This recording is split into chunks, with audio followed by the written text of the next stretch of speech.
Live from downtown Detroit, Local 4 News at noon starts now. Severe weather threat. All eyes to the skies as we could see some powerful storms. I know it looks sort of serene at the moment, but Paul Gross is in for Brandon with a look at when the potential wicked weather could impact you. Plus, in Macomb Township, a search is underway for homicide victims that may be connected to convicted killer Arthur Ream. Right now, several law enforcement agencies are doing the ghastly, grisly work of searching for bodies that may or may not be buried there. It's every parent's worst nightmare, a 9-year-old mauled to death by a pack of dogs. This afternoon, we are getting our first look at the victim, little Emma Hernandez, and hearing from her heartbroken family. She's a very, very, very smart girl, and she's going to be very, very missed. That tops our news here at noon. We now have more information about the tragic events that shrouded the city of Detroit last night. 9-year-old Emma Hernandez died when 3 dogs attacked her as she rode her bike near her home. Rod Maloney spoke with the devastated family today. Rod, I can't even imagine they can find words. No, it's impossible, Jason, because here's the thing. They're out now going to the funeral home trying to get her buried. And in the meantime, they consider that just 24 hours earlier, Emma was here playing on her bicycle in front of her house. And so she was a very, very happy child, and she's going to be very, very missed. It's just something that shouldn't have happened. They should have been more careful with their dogs. Teddy bears, flowers, candles, a skateboard. The makeshift memorial continued to grow this morning for 9-year-old Emma Hernandez. This was the scene yesterday after she died a most horrifying death. The vice-like jaws of pit bulls tore her throat, and while bystanders and first responders did all they could, she bled to death before anyone could really help her. This is her neighborhood. She should be able to be free and do what every kid does. Walk around, ride their bikes. They shouldn't be afraid to be in their own neighborhood. And this is just, it's very devastating, very, very hurtful for this family. Emma died in the alleyway behind her home, the dogs apparently slipping between 2 ramshackle fences. A neighbor tried throwing a brick at the dogs to get them to relent.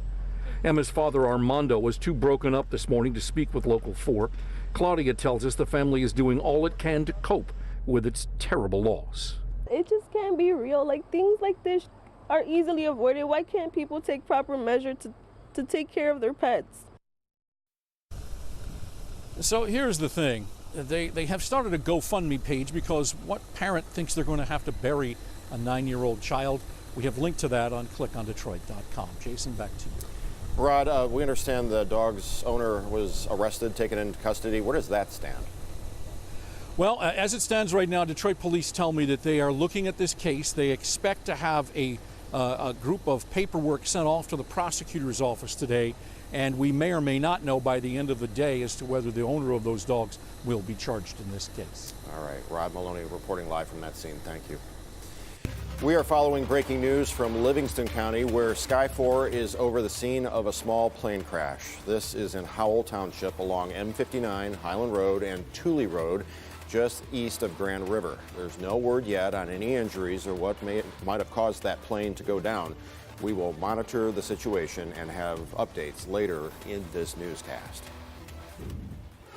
And we continue to follow a developing story out of Macomb Township, where state and local police are being joined by the FBI in searching the site where the body of Cindy Zarzicki was found back in 2008.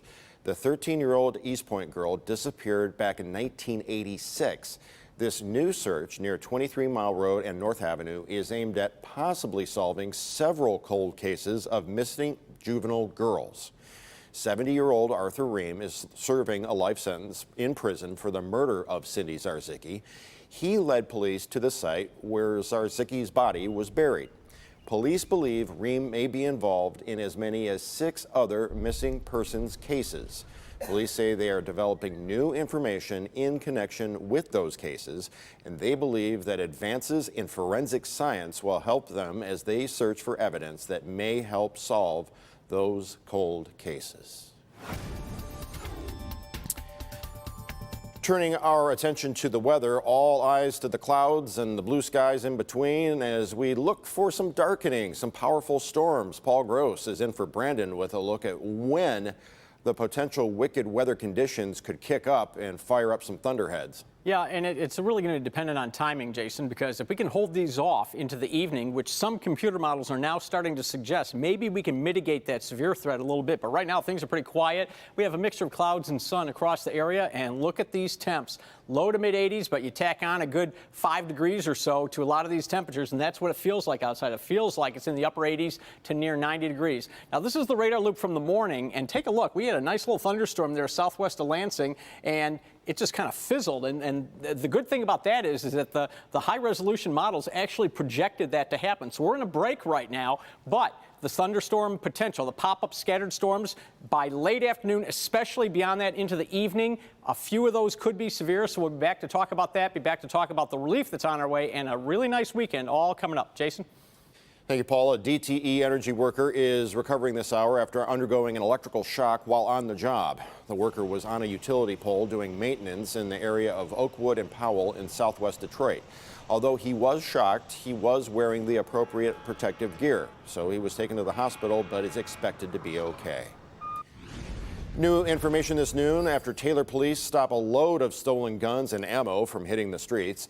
We're told 2 thieves were caught red-handed after breaking into this gun store on Ecorse and Pardee. Nick Monticelli with more.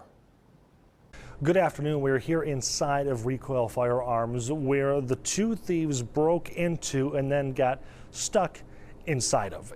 I know I'm kind of smiling here, but this is just a great story because it really worked out well in the end for the cops and the community as a whole. And I say that because of this. I want you to take a look at this video. This is the stash, the cache, I should say, of weapons they were trying to steal. Bags filled with 4 long guns and just an assortment of handguns and all of these boxes of ammunition. This is what they were trying to get out with. So at about 2:30 in the morning, somehow they got on top of the roof. Well, I shouldn't say somehow. They used this pipe actually to climb up on top of the roof. Then they cut into the ventilation system and dropped down inside of the building. That tripped the silent alarms, and once they were inside, they spent a good amount of time doing what they wanted, just filling up bags with guns. Well, that silent alarm was tripped, and it triggered the Taylor Police Department to come out here, and they were outside watching them for about 30 minutes. Finally, when they tried getting out, you can see here the smashed window. They tried going through the front door. Ironically, though, they couldn't get out. But it wasn't because the door had some kind of special safety feature on it. It's because they weren't smart enough to look at the lock and just unlock it. Regardless, it doesn't matter, though, because the Taylor Police Department was just sitting there waiting for them to come out. Everybody is happy with the outcome here, again, because these 2 are now in jail, 2 19-year-olds, and the guns did not go on the streets. Criminals do their best to get their hands on them, and we do our best to make sure they don't. So the good guys won this time. Now, the ATF is involved in this investigation, and this type of crime is a federal crime. It's going to be up to the Wayne County prosecutor and federal prosecutors to determine exactly which way they're going to go and how long they could spend in prison. In Taylor, Nick Monticelli, Local 4. Search is underway right now in Detroit's west side for the 16-year-old who escaped from police this morning. Police say Chad Taylor was arrested and handcuffed to face weapons charges when he escaped from the 10th precinct. Citizens later reported him in the area of a vacant and decaying building near Grand River and West Chicago. Our plan at this point, due to the conditions on the inside of the building, are to form up an urban search and rescue team comprised of SRT police personnel, fire personnel who are trained in that, and EMS personnel in order to be able to enter that treacherous building. Local 4 will continue to monitor that police search, and we'll have updates on upcoming newscasts and, of course, as always, on clickondetroit.com. Also breaking from New York, a lawsuit has been filed to block a Trump administration move. What policy the lawsuit is hoping to stop, coming up. And more breaking news from Livingston County, where Sky4 is over the scene of a small plane crash. This is in Howell Township along M59 Highland Road and Tooley Road just east of Grand River. No word yet on any injuries or what might have caused that plane to fall from the sky. We will monitor the situation and have updates later in the newscast.